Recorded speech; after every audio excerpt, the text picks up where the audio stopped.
We just received an engine in for a rebuild, and I'm thinking by now, after the 190 SL has been out in the field, in service, in use for 40 or 50 years, I'd figure most people know how to do an oil change on these cars, but this information also applies to just about every Mercedes in the 50s and 60s and 70s that uses the canister type of oil filter, and element that is just the filter by itself, not the filter with the screen. This information will also apply to those cars that have a filter inside of a screen, just you have a slightly different sealing operation at the top here. But this applies to all the 4s and all the 6-cylinder gas, like 280 SLs and 250s and 190 sedans, 220S, just about anything that uses this type of oil filter. It's the 000-180-0009 oil filter. So what we did was we were tearing down the engine, and we got to the point now where we had pulled the oil filter adapter off of the block, and then it separated the oil canister with the filter in it. And first thing I noticed was this right here. We got us a real nice O-ring that comes with the kit, with the oil filter kit, and you're supposed to replace this O-ring. But most people don't realize that this O-ring is not supposed to be up this high. It's supposed to be, you're supposed to have a gap right here so that this lip will fit down inside the canister. As it sits right here, that lip is not going to fit down inside there. And that's because they double gasketed it, double O-ringed it. So what we're going to do is dig out this second O-ring, and what have you got left? What you have left looks like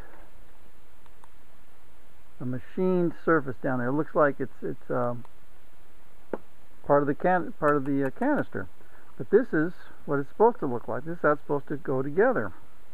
And what they did was they didn't realize that there's another gasket underneath here, another O-ring. So we're going to dig that one out. And now you can see how long this thing's been in service. It's all flat. This one's flat on the right, really flat. This one on the left has got a little roundness left to it.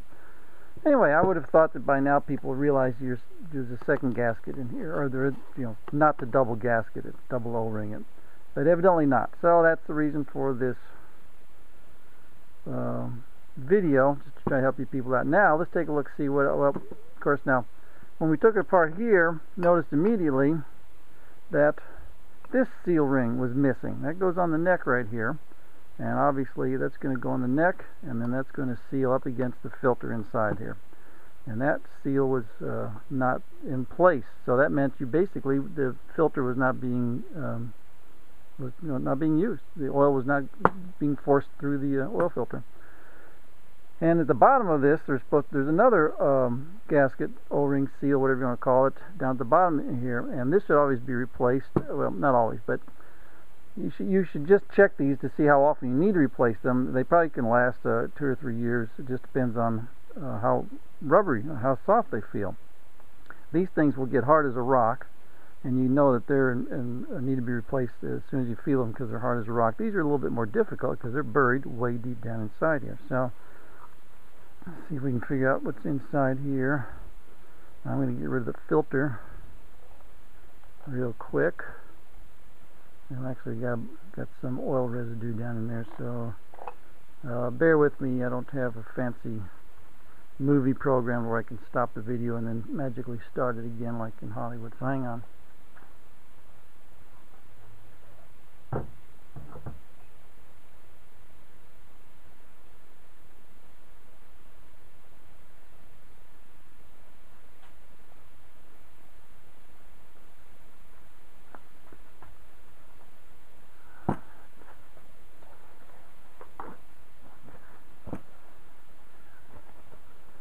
Alright,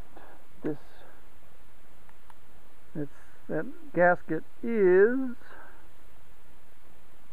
in place. You can see it down there.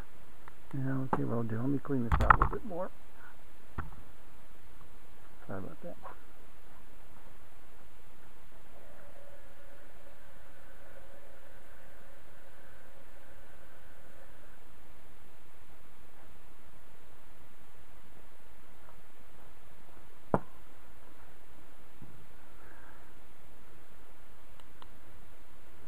Now you can see that O-ring a little bit clearer down the bottom, and it's held in place by a stamped piece of steel down there, and then you just leave that stamped piece of steel alone and leave it in place. What you do is take a couple of screwdrivers and push this thing down in there, and then force this lip underneath the stamped steel ring at the bottom.